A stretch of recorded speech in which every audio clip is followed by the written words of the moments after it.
Well, I think we should probably get started.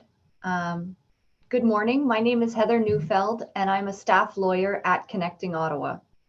On behalf of our Connecting Ottawa team, we'd like to welcome you to the Connecting Ottawa 2022 conference.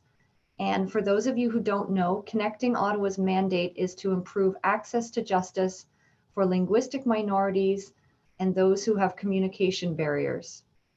We fulfill our mandate through providing a variety of legal support services to frontline community workers and their clients in these target populations. So, to find out more about Connecting Ottawa, please visit our website at connectingottawa.com for more information. We'd like to start this meeting by acknowledging the traditional, ancestral, unceded territory of the Algonquin Anishinaabe Nation, on which we are learning, working, and sharing today. And we believe that it's important to recognize that as we discuss and explore access to justice issues for newcomers and other individuals in our community with communication barriers, often access to justice has been denied or systematically out of reach to our own First Peoples in Canada.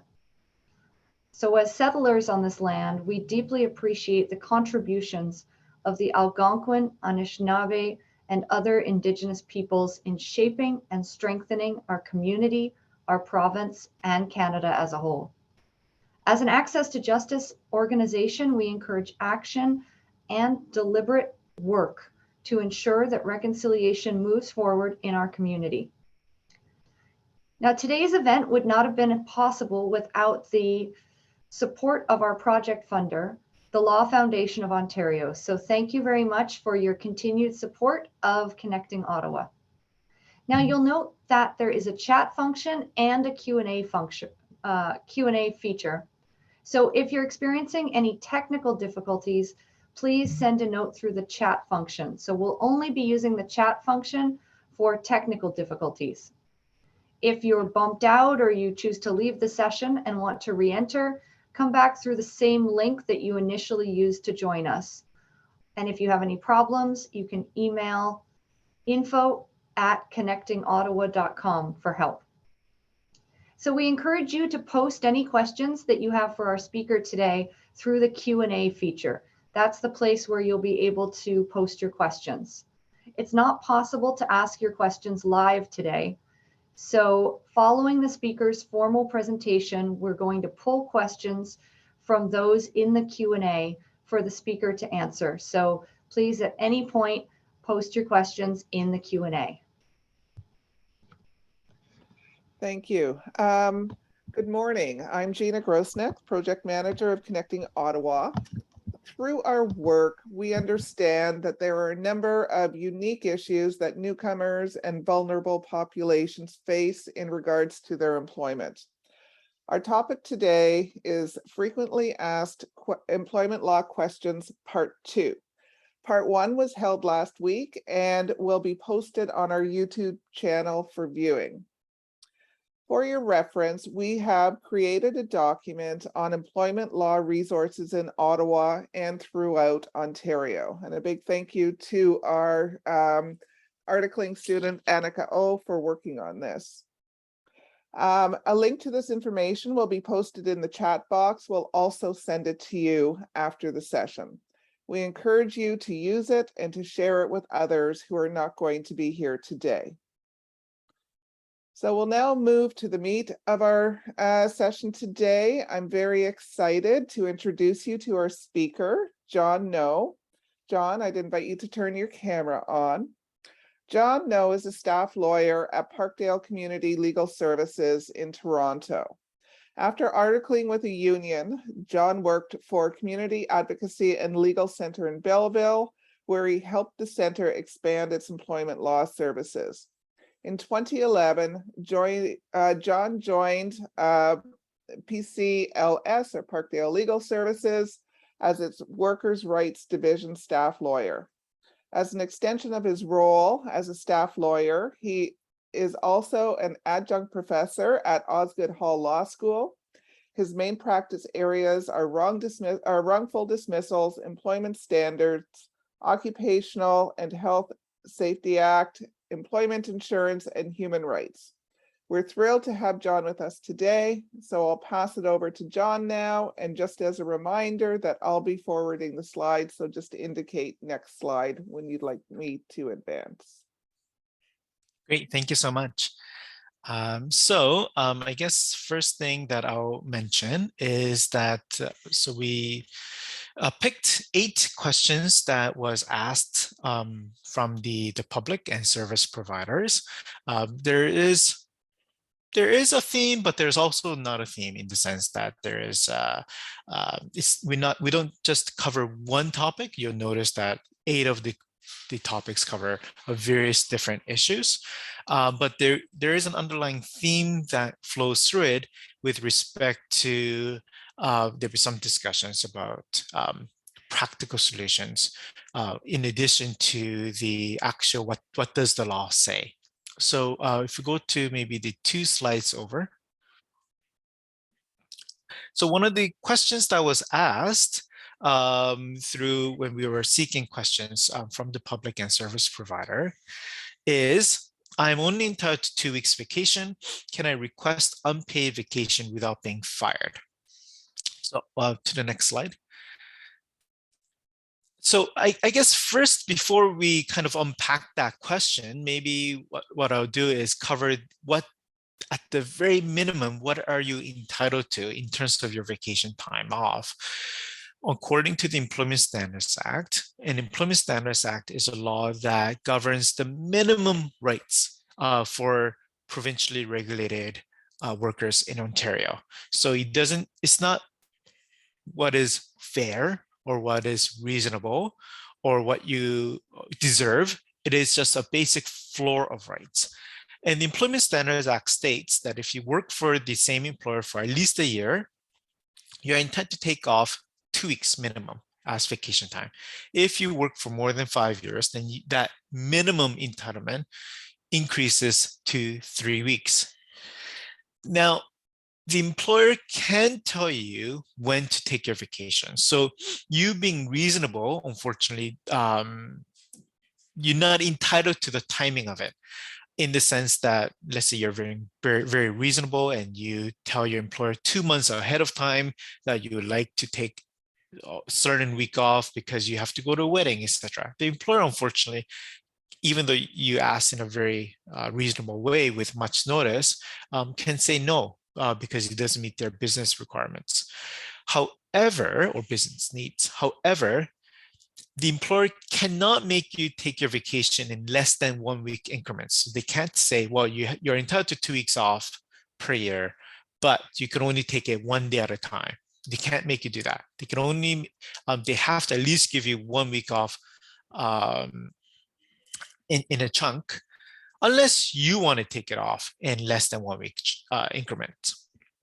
Now, when you are given this minimum time off, whether it's 2 weeks or 3 weeks, the employer is supposed to pay out the vacation pay that's been accruing. And your vacation pay accrues at a rate of a minimum 4% if you've been working for less than 5 years, so 4% of your gross wages. Or if you've been working for more than 5 years, it accrues at a rate of 6% of your gross wages. Now, what I just want to say is the Employment Standards Act provides, like I said, minimum rights, minimum entitlements. You and your employer can agree to something better than the Employment Standards Act. So, for example, your employer and you may agreed, based on your employment contract, that you'd be given 5 weeks off per year, or 6 weeks off, or 4 weeks off, etc. So if your contract allows you to get more than 2 or 3 weeks off per year, then the contract prevails. What you can't do, or what the employer can't do, is have an employment contract that provides for less than what the Employment Standards Act minimum states. There are, of course, other leaves, what we call job protected leaves. For example, parental leave, pregnancy leave, etc. That states that if you need to take time off for those, the employer cannot fire you for taking those time off. Generally speaking, there is a time limit as to how much maximum number of days you could take off. And these are unpaid leaves unless the employer agrees to pay you during the leave. The only exception to it being unpaid is the domestic or sexual violence leave, where the Employment Standards Act states that at least the first 5 days has to be paid. Now, the question asked to be, can I be fired for asking for more vacation than I'm entitled to?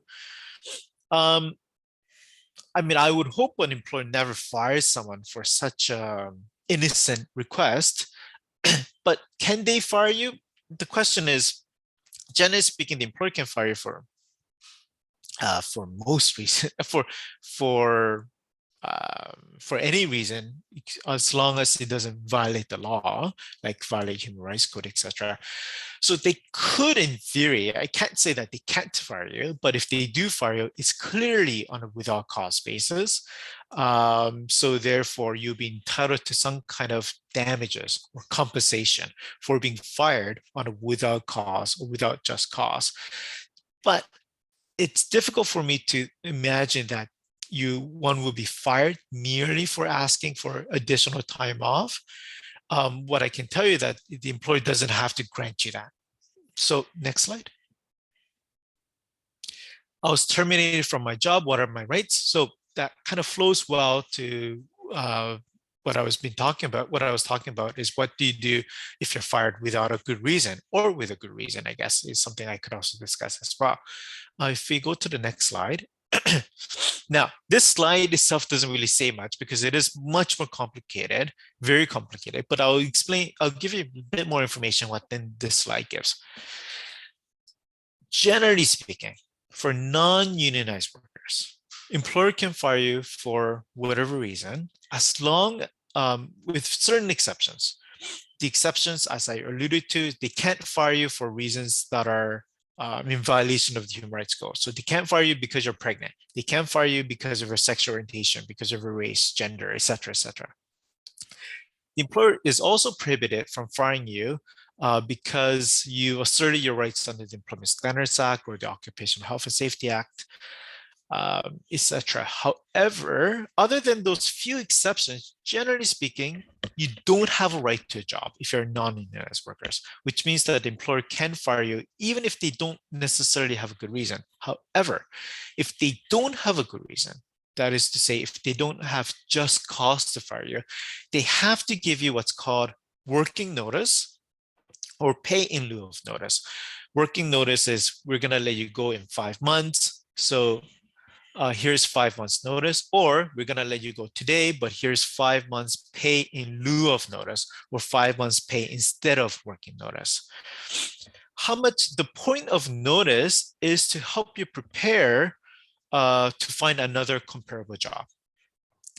And how long it would take you so how much notice you should receive depends on how long a judge, for example, or court thinks that it would take you to find that job. And of course, that's complicated, trying to figure that out. The Employment Standards Act tells you the minimum notice you should receive, but they don't tell you what the fair notice or what a reasonable notice is. So one thing I want to flag for you is some employers do this as well. And a lot of employees do this. When they're let go, they go to the Ministry of Labor website and they look at, oh, what's my entitlement under termination pay or severance pay? And on the Employment Standards Act, at the Ministry of Labor's website, it may tell you, you work for 3 years, so you get 3 weeks termination pay. And you may think, oh, that's what the employer is giving me, so I guess I'm getting everything I'm entitled to. Not necessarily, because I keep repeating, because it's very important, the Employment Standards Act only gives you the minimum. It only tells you what the minimum rights are. So, but you may be entitled to a lot more than that. Now, you may have to go to court to get what is fair to you, but what's fair to you may be much larger or greater than what the Employment Standards Act says.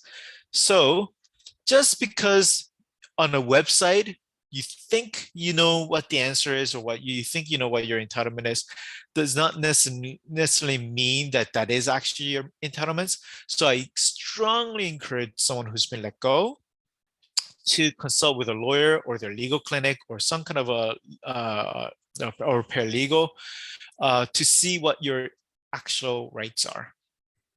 So next slide. My employer refuses to give me a letter of reference, even though I was a very good employee. What should I do? So next slide. So there's no legislation or what we call common law principle that states an employer is legally required to give an employee a letter of reference, a positive letter of reference.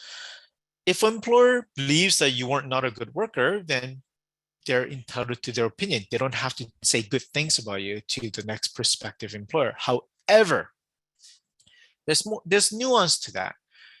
Now, if you've been fired without cause and you're entitled to some kind of notice or working notice, and the whole point of being given notice is to help you find another comparable job during that notice period, one could argue the employer's unfair or unreasonable refusal to give you reference letter resulted in you taking longer to find employment.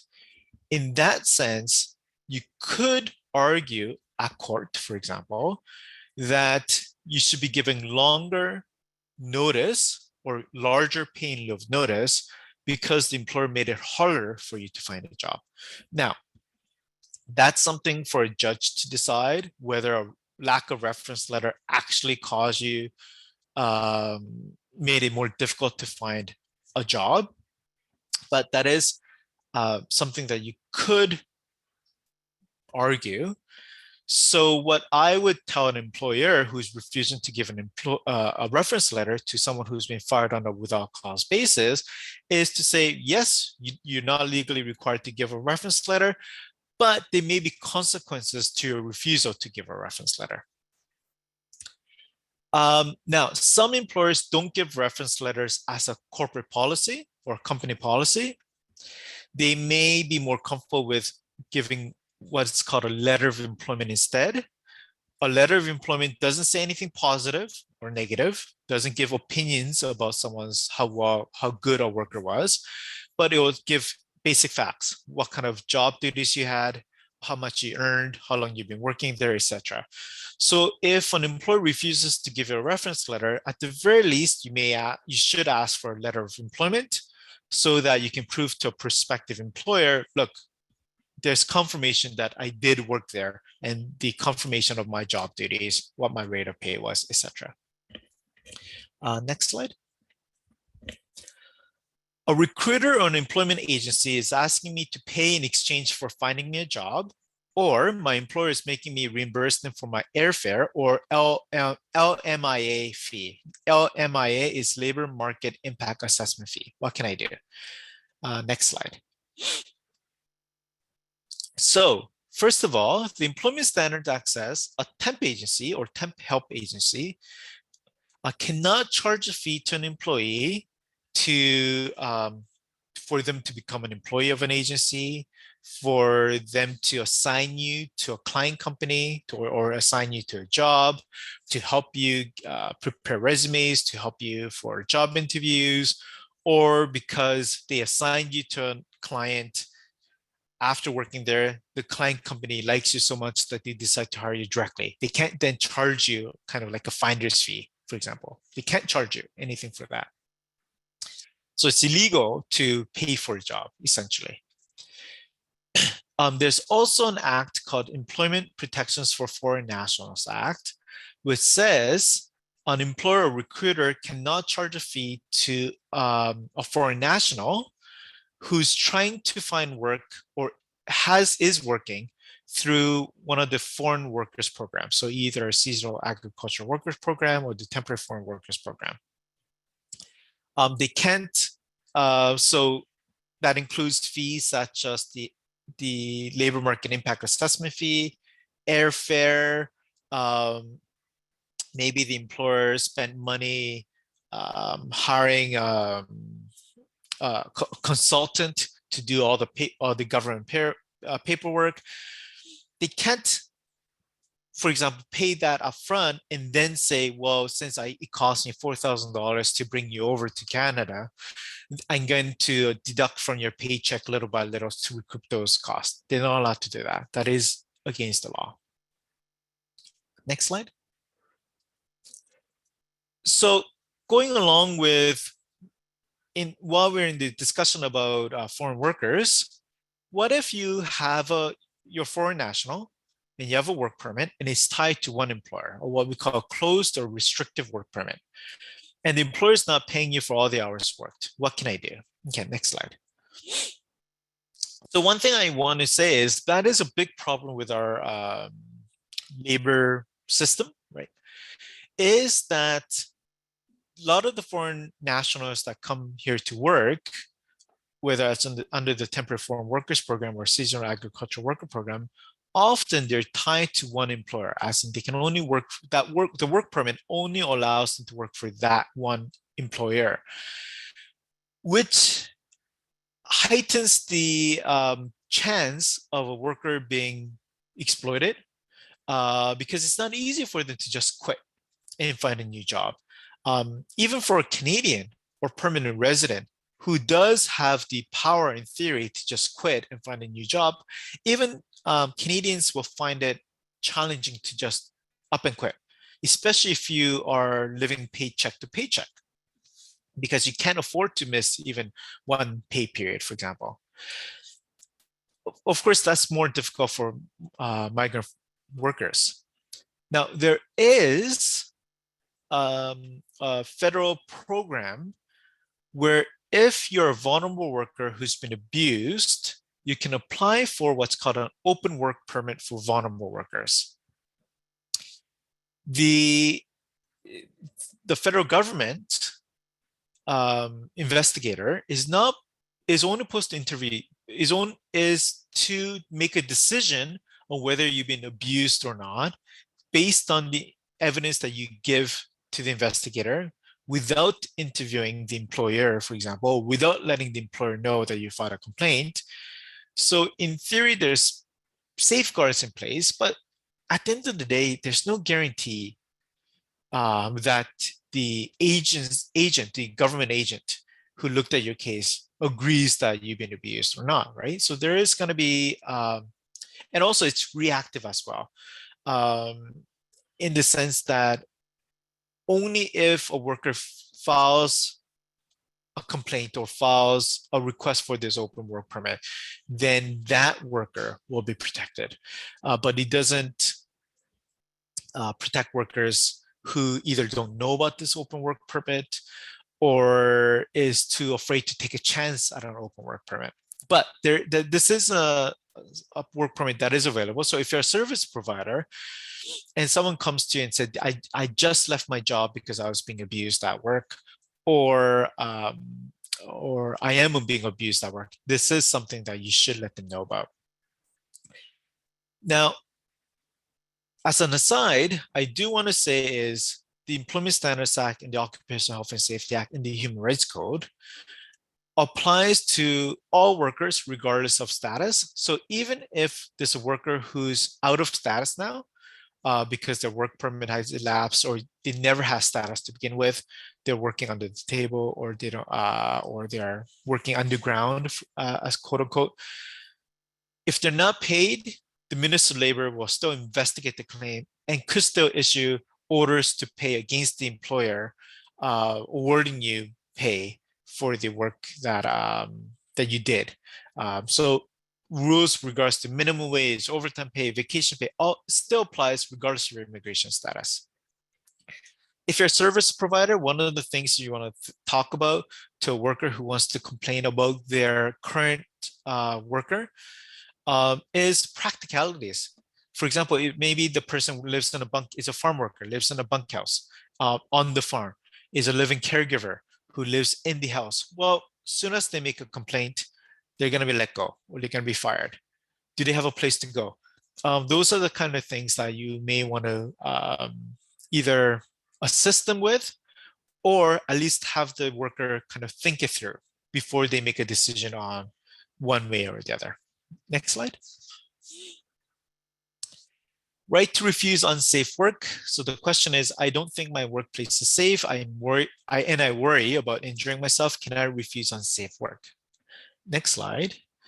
The short answer is yes. So the Occupational Health and Safety Act provides the workers with 3 basic rights, which is right to know. For example, you're carrying a big tub with green liquid. You have the right to know what that green liquid is, for example. Right to participate. Right to participate means right to participate in health and safety issues in your workplace by joining committees or being a health and safety rep, for example, and the right to refuse unsafe work. Now, if you want to be protected by the Occupational Health and Safety Act, when you refuse work, you have to refuse unsafe work in a very specific way.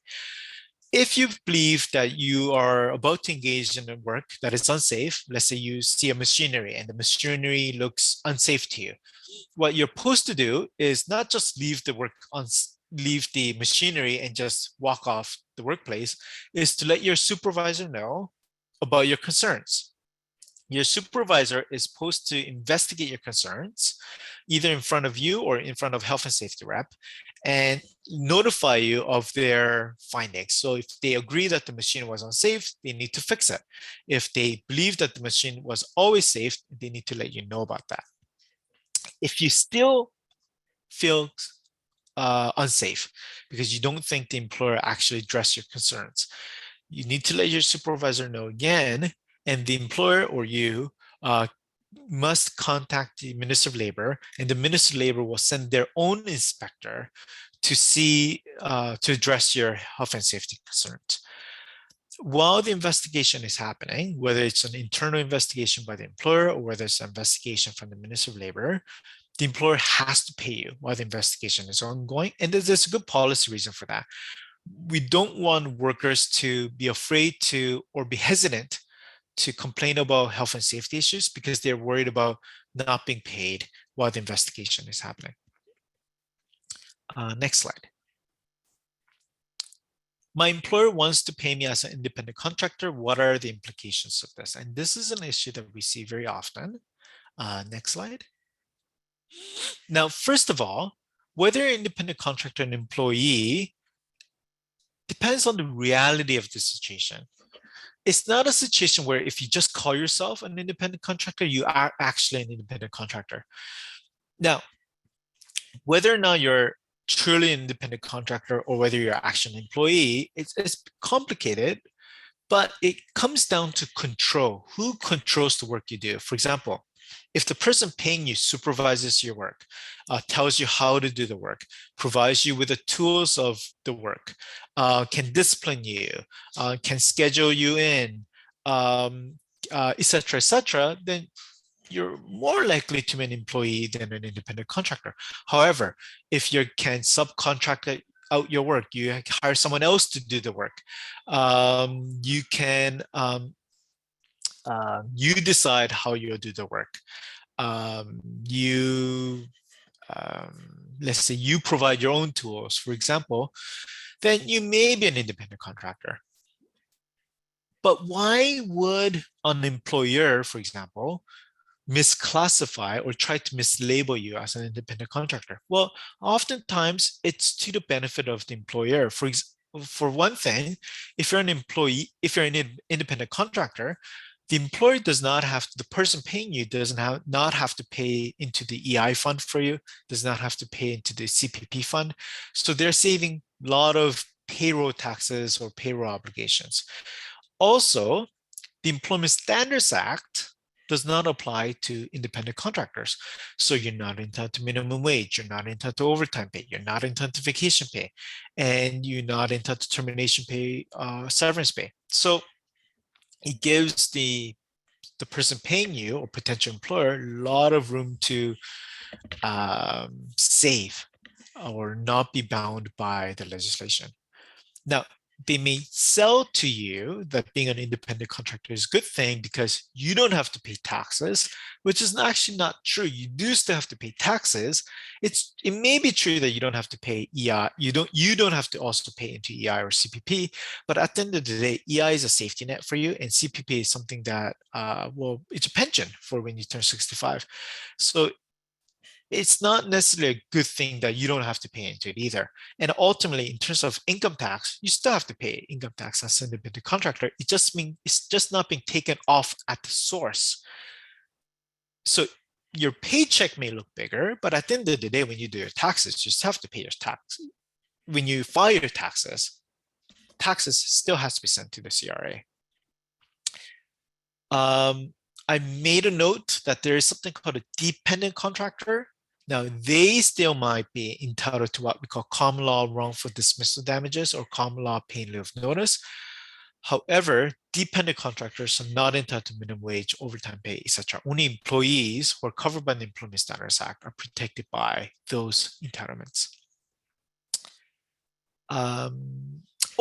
If you feel that you've been misclassified, you can file an Employment Standards Act claim arguing that you've been misclassified and you're entitled to minimum wage, overtime pay, etc. Or you could also file a claim with the court if you've been wrongfully dismissed, stating that you're still entitled to pay in lieu of notice because you're an employee or independent contractor, etc., etc. You could even ask for a ruling from the Canada Revenue Agency to determine whether you're entitled to EI or Canada Pension Plan because you've been misclassified and you should have been classified as an employee. So there are ways to fight it. Again, there's pros and cons depending on how you've been filing taxes before that. So you should talk to either accountant, financial advisor, or your legal advisor before you pursue one option or the other. But summary takeaway is being misclassified as an independent contractor may be to your detriment. So you may want to look into whether it actually is good for you to call yourself that or not. Next slide, please. Religious accommodation. So the question is, I need accommodation for my beliefs. I'm going to assume the main religious beliefs. What are my employer's obligations? Next slide. The Human Rights Code states that you have the right to employment that respects your sincerely held beliefs and practices. So that means if you need break from work because you have to pray at a certain time, or you need to be excused from certain dress code requirements. For example, they often ask you to wear a baseball cap with a company logo on it, but you wear a turban, so you can't wear a baseball cap. The employer has to accommodate your needs. Now, if it would be undue hardship for the employer to accommodate your needs, let's say maybe a certain dress requirement is a safety issue, then the employer does not have to accommodate you. But the undue hardship is a very, very high bar. So employer being inconvenienced by your accommodation request is not enough for it to be considered to be undue hardship. Now, one thing I want to flag is it has to be a sincerely held belief in practice. The employer, and for all intent and purposes, it has to be a religious belief or something akin to a religious belief. Political or philosophical beliefs, for example, because you feel it's against your civil liberties to be vaccinated or to be forced to be vaccinated or something along those lines, Human Rights Code would not protect you. The Human Rights Code may protect you, for example, when it comes to vaccination. If you can't be vaccinated because you have a valid medical reason that prevents you from being vaccinated, then the employer may have to accommodate that. But if it's something akin to I don't believe in vaccination, or I don't believe a government should be able to tell you whether I should be vaccinated or not, that likely, very likely, will not protect you under the Human Rights Code. Next slide. Oh, actually, so I guess that's the 8 questions. So I believe that I'm also available for any questions that come through the chat.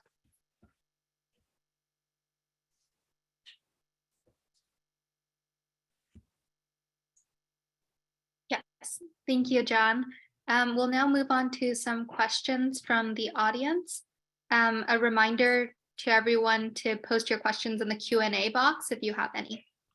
So the first question that we have is, can you explain again the phrase, the employer can't make you take your vacation in less than 1 week increments? Yeah, that's a very good question. So just to clarify, what that means is, while the employer can dictate when you can take your vacation, they can't say, well, it's too much hassle for you to take 5 days off in a row. So you can only take maximum 3 days off in a row. The employer cannot make you cannot dictate that. The Employment Standards Act actually states explicitly that the employer cannot make you take your vacation in smaller chunks than 1 week. You can choose to. If you decide, I don't want to take 3 days in a row, I just want Tuesday off. I want to take Tuesday off as a vacation. You can choose to, but the employer can't choose. The employer can't force you. Okay, thank you. So the next question is, what are the legal implications if an employee is terminated while on medical leave? So, like everything, there's a lot of nuance to it. Now, if the employer is fired because they're on medical leave, that would very, very likely to be in violation of both the, well, actually, no, the Employment Standards Act, the sick leave provision only is about 3 days. It's very, very little. So, which means that after 3 days, technically the employer, your job is not protected anymore. But thankfully, the Human Rights Code will step in. So the Human Rights Code prevents discrimination based on disability, which includes being fired because you have a disability or because you need to take time off because of disability. So generally speaking, being fired because you're on a medical leave of absence would be illegal or would be in violation of the Human Rights Code. And you can seek compensation, which for that at the HRTO, Human Rights Tribunal of Ontario, or at court. The Human Rights Tribunal could even order reinstatement as well. The reason I say generally is because there could be certain exceptions. For example, you're on medical leave, but the company completely shuts down because they lost a huge contract. So you didn't lose your job because you're on medical leave, but you because of reasons external to your medical leave. That's not in violation of the Human Rights Code. There could be a situation where you're on medical leave for such a long time, so maybe you're on medical leave for 7 years, that the employer may argue that the employment has been frustrated. You may be entitled to certain type of compensation if your employment has been frustrated due to an illness, but it may not be in violation of the Human Rights Code, for example. So that's why there's certain nuances, but in summary, the employer, generally speaking, cannot fire you just because you're on medical leave of absence. Okay, thank you. The next question we have is quite situation specific. It's if the employer cannot give you the time off, and you've given them ample time, 3 months notice, can the employee take the time off without pay? The employee in this situation is a union worker, but classified as a part-time employee. Okay, so maybe well, the short question for the unionized worker is that you have to look at the collective agreement to determine what you're entitled to and what you're not entitled to. So I can't really, well, I'm not going to address any specific questions in this conference presentation anyways, but for a unionized worker, I really can't comment unless I look at the collective agreement. For non-unionized workers, if the employer does not give you permission to take time off, whether or not it's paid or unpaid, then you are in essence, in essence, disobeying the employer or abandoning your job. So that could be cause for you to be fired. Now, it seems completely unfair, and I would agree with you that if you're being so reasonable, if you give the employer so much notice, why couldn't they just give you time off? And I would hope that a lot of employers or all employers are reasonable enough that they'll give someone the time off, especially because it's unpaid, but you're not technically entitled to it. Now, if though, however, I should flag, if the reason you need time off is for reasons related to your human rights needs, or it's something that the Employment Standards Act allows you to take time off on pay, for example, pregnancy, what's called family responsibility, because illness of a family member, you have to take care of a very sick child, for example, or for your own illness, then that's a different story. But so my answer was assuming that there's no there's no human rights reasons or other job protected reasons for it, like as in you want to take a vacation, for example. So that was my general answer based on my assumption of the question. Okay. The next question is, how much pay is the employee entitled to during a medical leave, and for how long? According to the Employment Standards Act, you're not legally entitled to be paid during your medical leave. However, you may have an employment contract. So let's back up a little bit. The Employment Standards Act says you can't contract out of your rights under the Employment Standards Act unless your agreement or your contract provides a greater right to the employee. So you don't have to be bound by the Employment Standards Act as long as your employment contract gives you more rights than what the Employment Standards Act says. So if your employment contract says you'll be paid during your medical leave, then that contract prevails, that contract applies. But if your contract doesn't say that, then the Employment Standards Act does not legally require your employer to pay you. But some employers provide benefits. So you may have, through your benefit plan, or short-term disability benefits that you could apply for, long-term disability benefits. You could apply for that.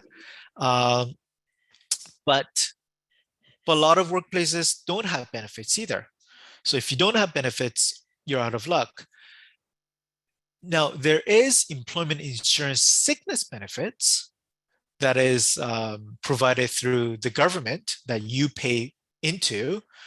And in order to qualify for employment insurance sickness benefits, you need to have worked at least 600 hours in order to qualify.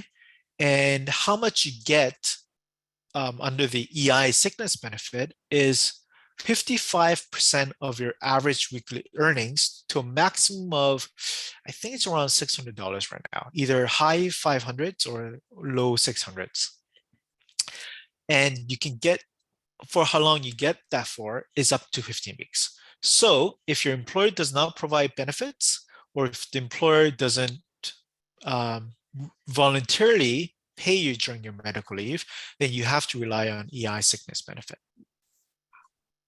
Thank you. The next question is, who protects workers who have no union, such as settlement workers?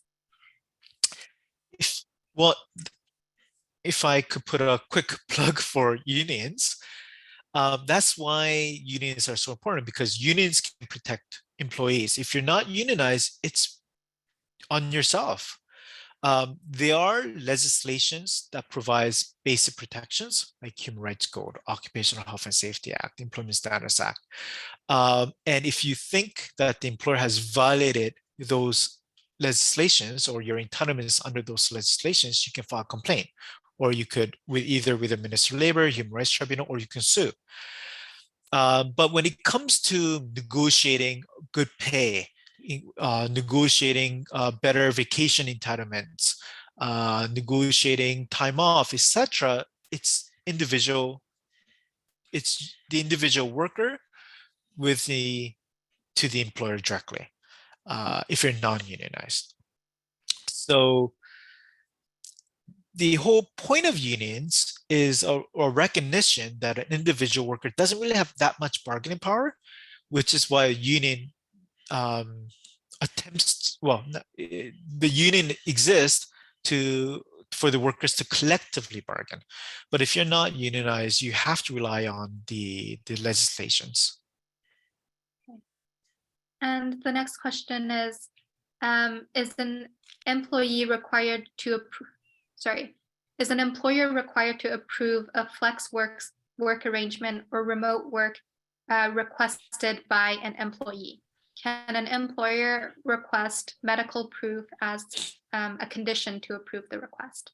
Short answer is yes. So employer is, I'm talking about non-unionized workers again. Employers can dictate whether you work from home, whether you work in the office, whether it's a hybrid model, etc. The employer can dictate those policies. The exception to that is if you have human rights needs as to why you can't work in the office full-time, or you can't work in the office at all. So for example, maybe you're immunocompromised, so you need to work remotely, for example. The employer can ask for medical confirmation. Without getting into too much detail, the employer is only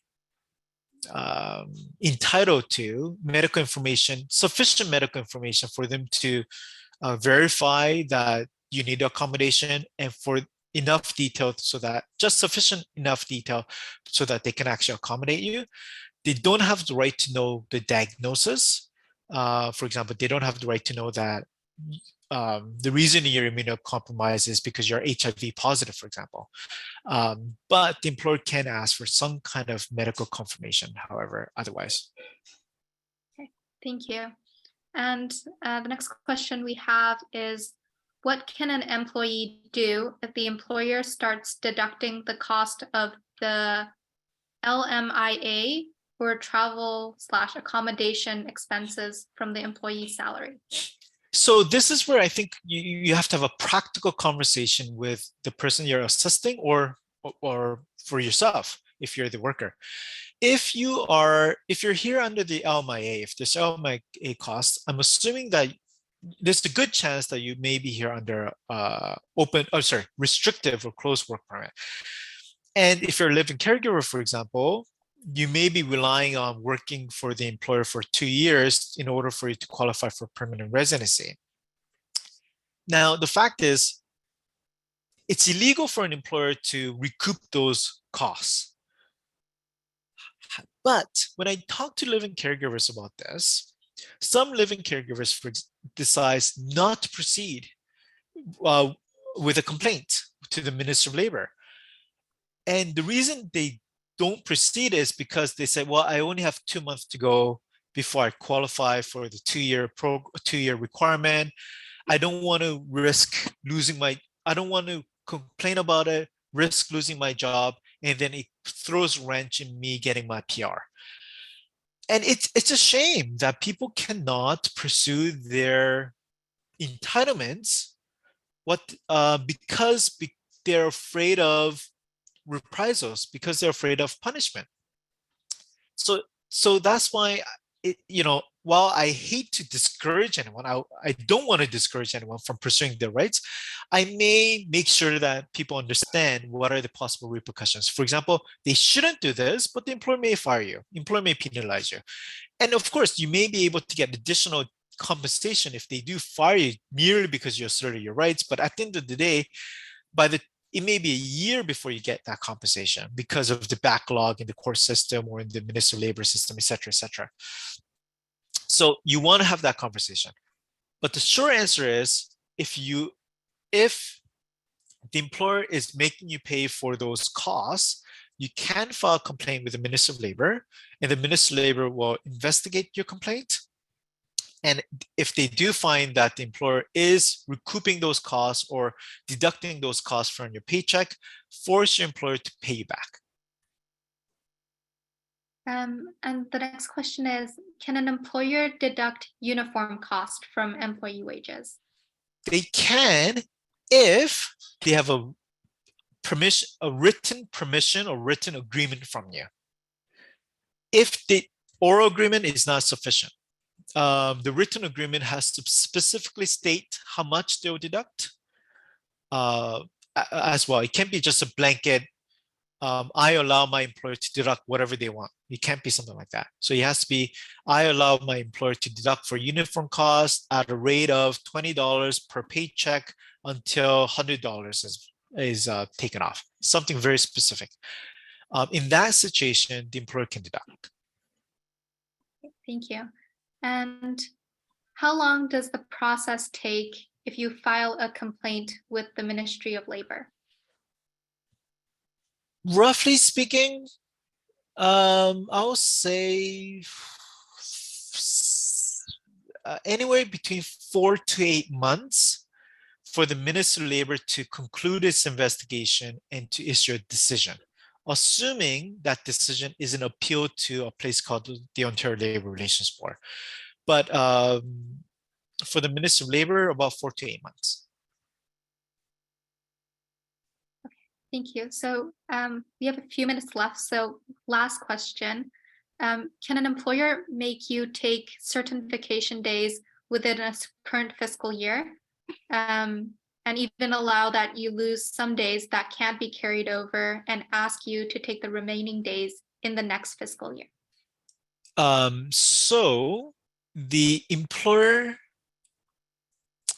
can't just make you lose your vacation entitlements for the what we call the ESA portion of it. So the Employment Standard Act says at minimum you're entitled to 2 weeks time off, paid time off.